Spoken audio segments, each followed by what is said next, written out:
Hello दोस्तों, आप सभी को हमारे YouTube channel noble study one पर मोस्ट वेलकम है दोस्तों। तो दोस्तों इस वीडियो में हम देखेंगे एंशिएंट हिस्ट्री यानी कि जो प्राचीन भारत है इसका पार्ट, ये 8वां पार्ट है दोस्तों। और इस पार्ट में जो टॉपिक कवर किए हैं ये गुप्त उत्तर काल कवर किए हैं। काफ़ी इंपॉर्टेंट टॉपिक है ये प्राचीन भारत का, क्योंकि मैं जो करा रहा हूँ टॉपिक वाइज करवा रहा हूँ। ये 8वां टॉपिक है यानी 8वां भाग है दोस्तों। और इसमें अगर कवर कर लेते हैं 8 पार्ट तो प्राचीन भारत आपका कवर हो जाएगा। और इस वीडियो का ये लास्ट वीडियो है इस प्राचीन भारत का। प्राचीन भारत का लगभग मैं 1 से लेकर 8 तक जो है क्वेश्चन आंसर एमसीक्यू बेस काफ़ी इंपॉर्टेंट था, जो कि मैं डिस्कस कर दिया हूँ 7 वीडियो में। 8वां वीडियो है दोस्तों। यहाँ पे जो मैं क्वेश्चन आंसर डिस्कस करूँगा टोटल आपका 50 क्वेश्चन है। अगर आपका प्राचीन भारत से क्वेश्चन गुप्त उत्तर काल से करता तो ये 50 क्वेश्चन से आपके एग्जाम में बाहर का कोई सवाल नहीं होगा दोस्तों। ठीक है, आप इनमें से किसी भी एग्जाम की तैयारी करते हैं, जैसे एसएससी सीजीएल है, यूपीएससी है, एनटीपीसी है, सीजीएल है, रेलवे है, ग्रुप डी है, आरपीएफ है, कांस्टेबल है, एसआई है, एनडीए है, नेवी है, एफसीआई है, जीडी है, चाहे सभी आप गवर्नमेंट एग्जाम की किसी भी गवर्नमेंट एग्जाम की तैयारी कर रहे हैं तो आपके लिए ये वीडियो काफ़ी खास कर जहाँ पे इतिहास पूछा जाता है। तो यहाँ पर चलते हैं पहला क्वेश्चन पर। तो पहला क्वेश्चन यहाँ पे पूछा गया है दोस्तों कि कन्नौज किस प्रदेश में स्थित है। कहाँ पे कन्नौज स्थित है? तो कन्नौज जो है दोस्तों आपका ये उत्तर प्रदेश में स्थित है। कहाँ पे? उत्तर प्रदेश में स्थित है। सी ऑप्शन सही है। बढ़ते हैं अगला क्वेश्चन पर। तो अगला क्वेश्चन ये रहा, और यहाँ पे जो पूछा गया है दोस्तों आपसे, CU की नामक यात्रा निम्नलिखित में से किससे जुड़ा है? तो ये किससे जुड़ा है दोस्तों? तो CU की नामक जो यात्रा विवरण है ये आपका जुड़ा हुआ है आपका ह्वेन-सांग से। किसके जुड़ा हुआ? ह्वेन-सांग से जुड़ा हुआ। बी ऑप्शन यहाँ पे सही है। अगला क्वेश्चन यहाँ पे 3 नंबर का है। यहाँ पे पूछा गया है कि थानेश्वर में वर्धन वंश या पुष्यभूति वंश की स्थापना किसने की थी? थाने में या 2 नाम से पुकारा जाता है, या तो वर्धन वंश कहे या पुष्यभूति वंश कहे। तो इसका स्थापना किसने किया था? तो इसका जो स्थापना किया था पुष्यभूति वर्धन के द्वारा किया गया था। किसके द्वारा किया गया था? पुष्यभूति वर्धन के द्वारा किया गया था। ये ऑप्शन यहाँ पे सही है। बढ़िएगा अगला क्वेश्चन पर। तो अगला क्वेश्चन ये रहा आपका 4 नंबर का। यहाँ से पूछा जा रहा है कि मोखरी शासकों की राजधानी डैश थी। यहाँ पे क्या भरा जाएगा? खाली जगह में आपको बताना है कि जो मोखरी का शासक की राजधानी थी ये कहाँ था। तो मोखरी शासक की राजधानी कन्नौज थी। कहाँ थी? कन्नौज थी। यानी कि ए ऑप्शन इस क्वेश्चन का राइट आंसर होगा। बढ़िएगा अगला क्वेश्चन पर। तो अगला क्वेश्चन ये रहा मेरे दोस्तों, यहाँ पे 5 नंबर का क्वेश्चन है। यहाँ पे पूछा गया है कदम राज्य की स्थापना मयूर शर्मन ने की थी। उसने अपनी राजधानी बनाई थी। कदम राज्य की स्थापना किसने किया था? मयूर शर्मन ने की थी। और उसने अपनी राजधानी कहाँ पे बनाई थी? तो ये राजधानी बनाई थी वैजयंती या वनवासी को। किसको? वैजयंती या वनवासी को। आपको एग्जाम में इनमें से कोई भी दिया जा सकता है, तो दोनों को बारे में याद रखना है। दोस्तों वीडियो में आगे बढ़ने से पहले आप लोगों से रिक्वेस्ट है कि आप अगर इस तरह से एजुकेशनल वीडियो देखना चाहते हैं किसी भी सब्जेक्ट से दोस्तों, तो यहाँ पे सारे सब्जेक्ट की तैयारी किया जाता है दोस्तों। आप जो है टॉपिक वाइज अगर कवर करना चाहते हैं तो हमारे चैनल जो नोबल स्टडी वन है इसको सब्सक्राइब करके बेल आइकन प्रेस करिए, ताकि जो आने वाला वीडियो है उसका नोटिफिकेशन टाइम टू टाइम आपको मिले। तो यहाँ पर पूछा गया सूर्यमर्शन, ये तो हो गया था क्वेश्चन। अगला क्वेश्चन पे आते हैं। 6 नंबर का क्वेश्चन काफ़ी महत्वपूर्ण क्वेश्चन है, हर्ष के बारे में है। हर्ष के काल में भू राजस्व की सीमा थी। हर्ष के काल में भू राजस्व की सीमा क्या थी? तो यहाँ पे 1/6 से 1/10। मैं यहाँ पे लिख देता हूँ 1/6 से 1/10 जो है हर्ष के शासनकाल में क्या थी? भू राजस्व की दर थी। यानी डी ऑप्शन यहाँ पे सही हो जाएगा। बढ़ते हैं अगला क्वेश्चन पर। तो अगला क्वेश्चन ये रहा आपका 7 नंबर का।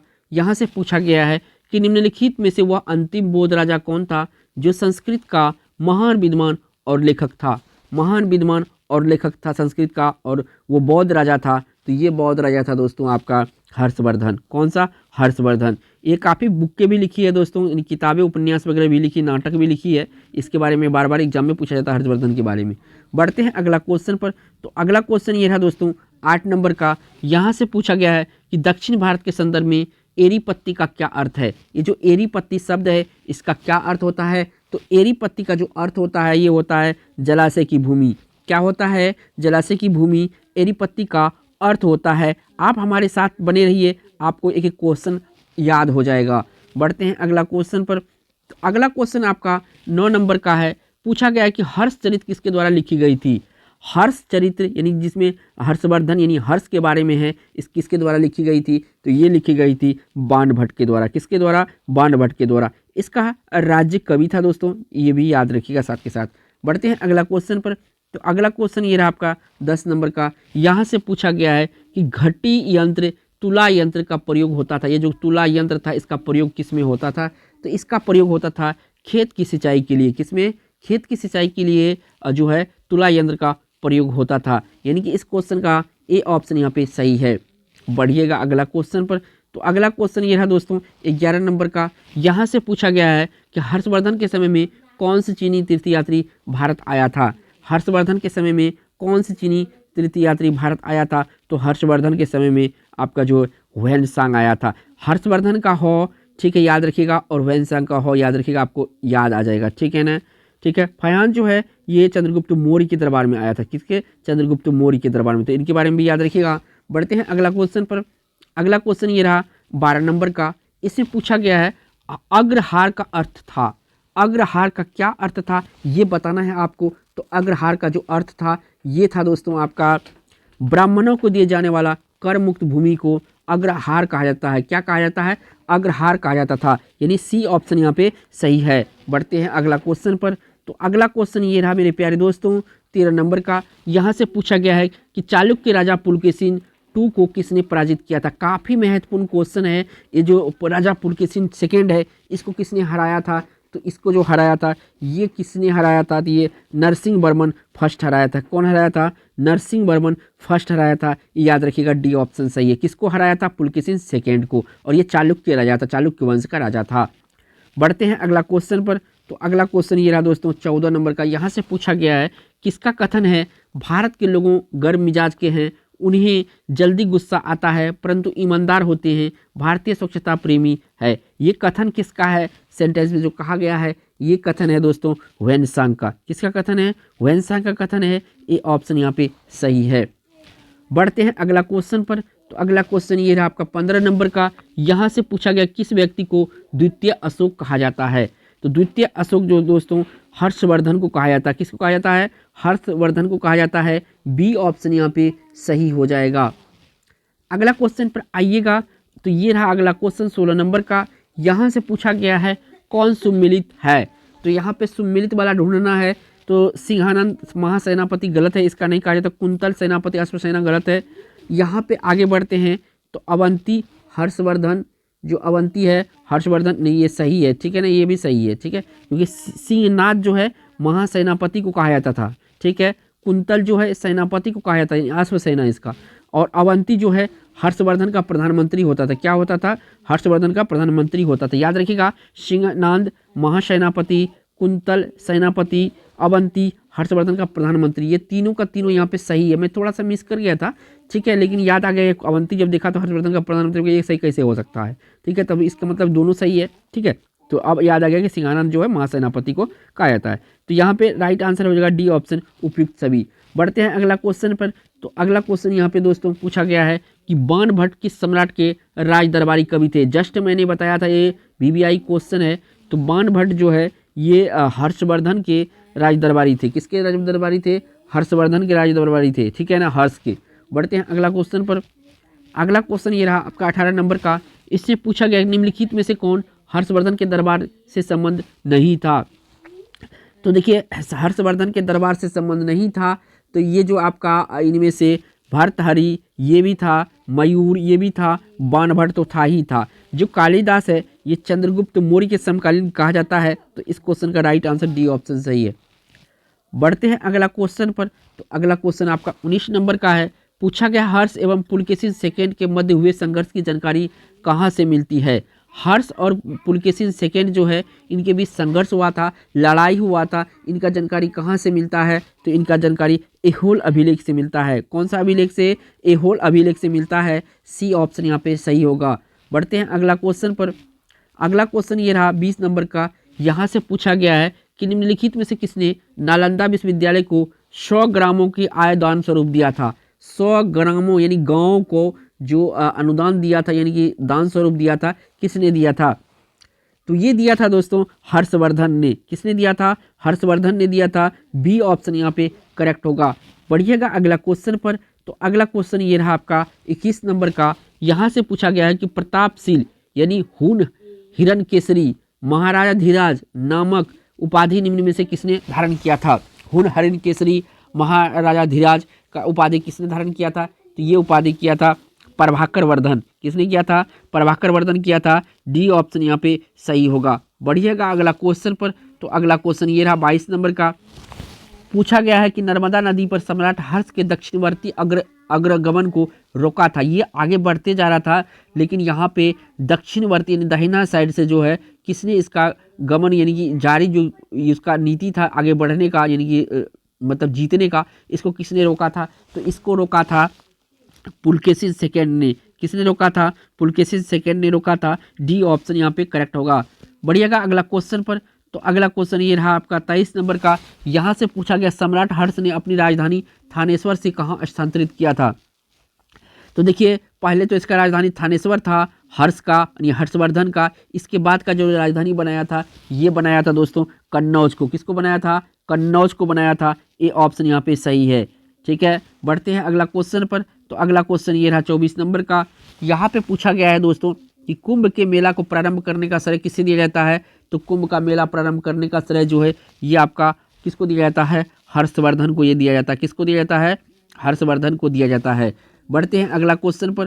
तो अगला क्वेश्चन ये रहा 25 नंबर का।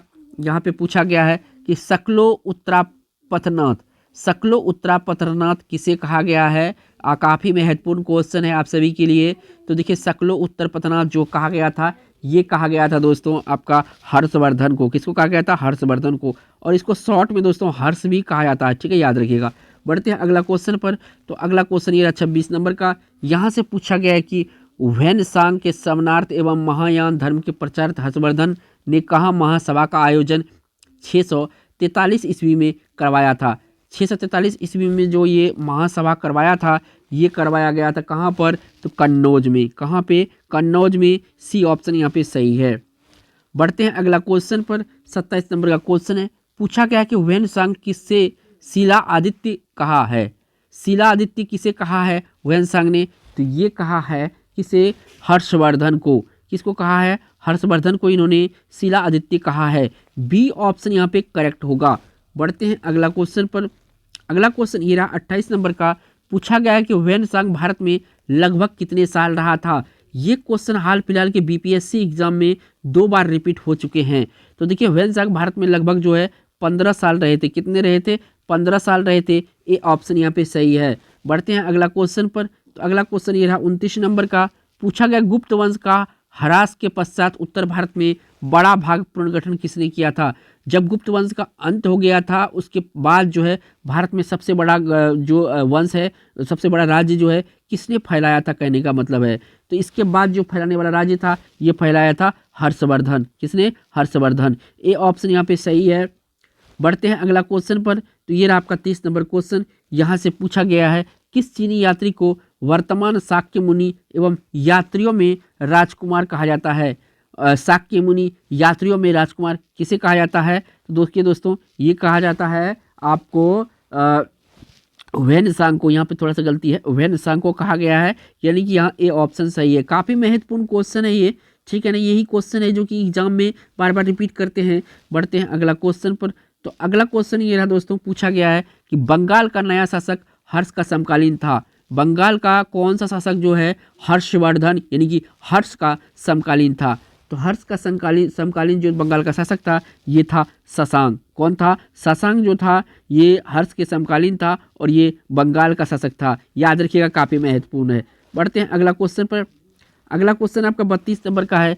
पूछा गया है 641 ईस्वी में किसने चीनी राजा ताई सुंग के पास एक राजदूत भेजा?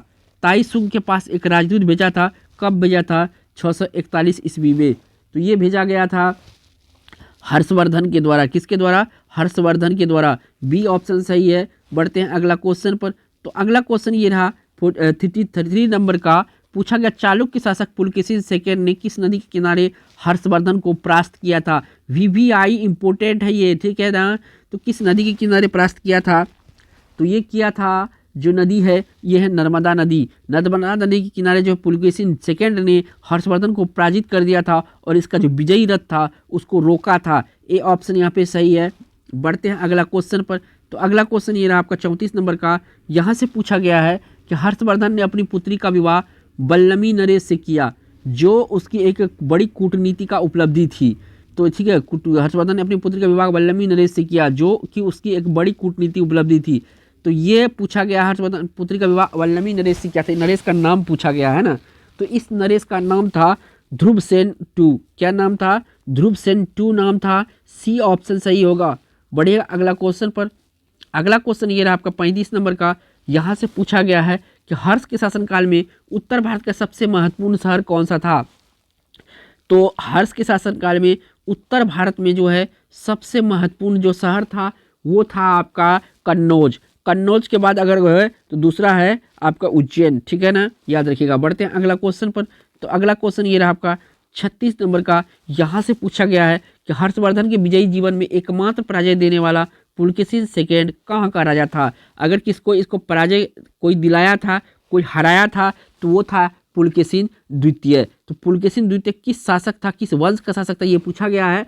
तो ये था दोस्तों वातापी, यानी कि बादामी जिसको कहते हैं, वातापी कहे या बादामी कहे एक ही बात है, इसी का शासक था। बढ़ते हैं अगला क्वेश्चन पर। तो अगला क्वेश्चन ये आपका 37 नंबर का।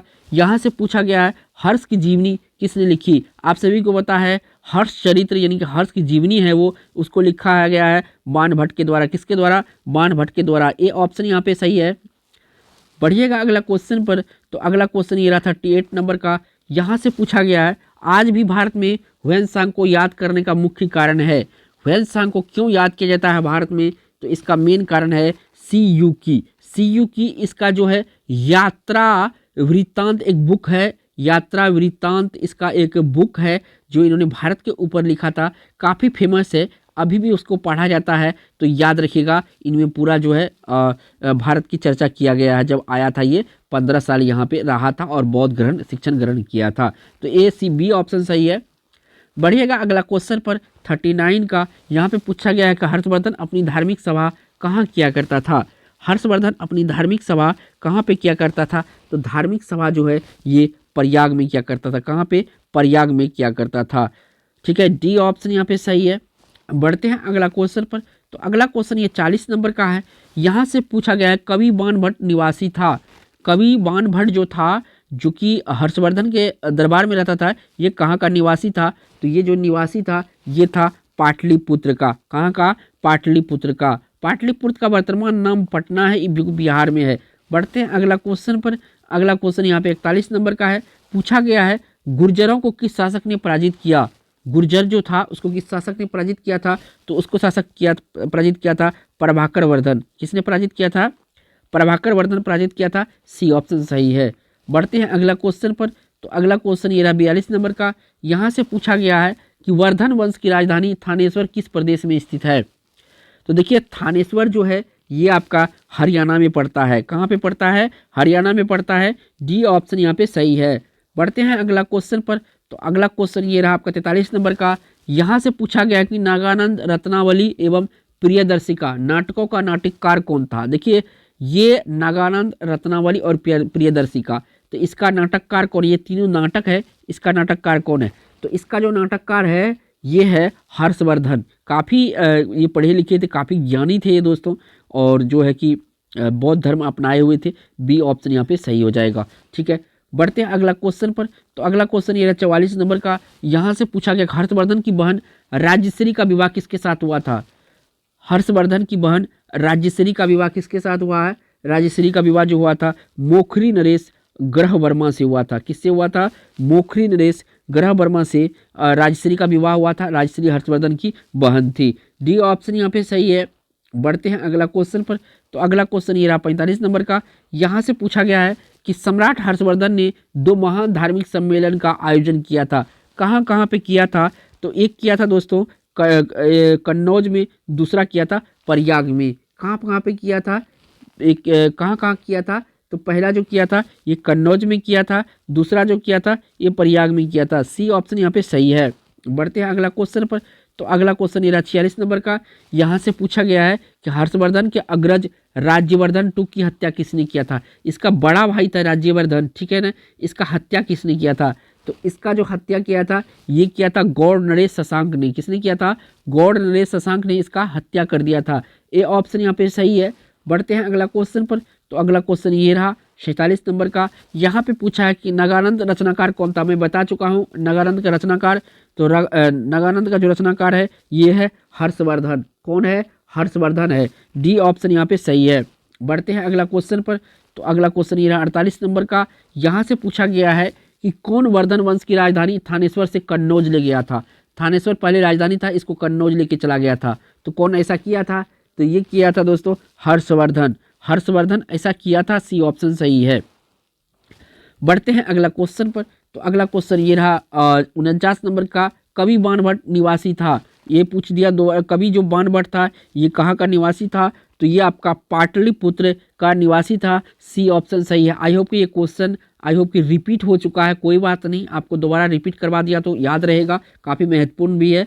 बढ़ते हैं अगला क्वेश्चन पर और इस वीडियो का लास्ट क्वेश्चन है 50 नंबर का कि ह्वेन सांग की भारत में यात्रा के समय सूती कपड़े के उत्पादन के लिए सबसे प्रसिद्ध नगर था। जब ह्वेन सांग भारत आया था तो उस समय सूती कपड़ा के लिए कौन सा जगह प्रसिद्ध था? तो उस समय जो प्रसिद्ध जगह था कौन सा था? तो वो था दोस्तों वाराणसी। वाराणसी जो है अभी वर्तमान यूपी में पड़ता है दोस्तों। तो सी ऑप्शन सही है। दोस्तों अगर वीडियो आपको एग्जाम से रिलेटेड अच्छा लगा, क्वेश्चन हेल्पफुल लगा तो वीडियो को एक लाइक जरूर कीजिएगा दोस्तों।